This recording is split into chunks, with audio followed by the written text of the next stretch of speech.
അത്രയും ഒരു സ്കിന്നിന് ഒരു ഇമ്പ്രൂവ്മെന്റ് വന്ന ഒരു ടൈം എന്ന് പറഞ്ഞാൽ ഈ ക്രീം യൂസ് ചെയ്ത് തുടങ്ങിയപ്പോഴാണ്. അപ്പോൾ എനിക്ക് തോന്നി എൻ്റെ ചാനലുണ്ട്, യൂട്യൂബ് ചാനലിൽ എനിക്ക് ഇതിനെക്കുറിച്ചൊരു വീഡിയോ ഇട്ടാൽ എന്താണെന്ന് വിചാരിച്ചിട്ടാണ് ഞാൻ ആ വീഡിയോ ഇട്ടത്. അപ്പോൾ അതിൻ്റെ കറക്റ്റായിട്ട് എങ്ങനെ ചെയ്യേണ്ടതെന്നുള്ളൊരു മെത്തേഡും കാര്യങ്ങളും ഒക്കെ ഞാൻ അതിനകത്ത് ഇട്ടിട്ടുണ്ടായിരുന്നു. അപ്പോൾ എന്താ പറയുക, ആ ഒരു ക്രീം ഇങ്ങനെ കണ്ടിന്യൂ ചെയ്ത് പോയല്ലോ. പക്ഷെ ഇപ്പം ഞാനത് യൂസ് ചെയ്യുന്നില്ല, ഞാനത് നിർത്തി. കാരണം എന്ന് വെച്ച് കഴിഞ്ഞാൽ അത് നല്ല എന്താ പറയുക, നല്ല എഫക്റ്റീവായിട്ടുള്ളൊരു പ്രോഡക്റ്റാണ്.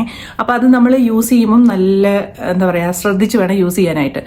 നൈറ്റിൽ മാത്രമേ യൂസ് ചെയ്യാൻ പാടുള്ളൂ, ഡേ ടൈമിൽ യൂസ് ചെയ്യാൻ പാടില്ല. അപ്പോൾ ഇപ്പം ഞാൻ വീണ്ടും ഈ വീഡിയോ ചെയ്യാൻ കാരണം എന്താണെന്ന് വെച്ച് കഴിഞ്ഞാൽ ഇതിപ്പോൾ ട്രെൻഡിങ്ങിൽ നിൽക്കുവാണ് വീണ്ടും.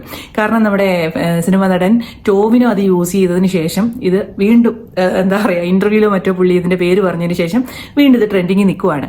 അപ്പോൾ എനിക്ക് തോന്നുന്നു കുറേ ആൾക്കാർ ഇത് മേടിക്കാനുള്ള പ്ലാനും കാര്യങ്ങളൊക്കെ ഉണ്ടെന്ന് തോന്നുന്നു. സോ ഒരു വീഡിയോ കൂടെ ചെയ്യാമെന്ന് ഞാൻ വിചാരിച്ചു.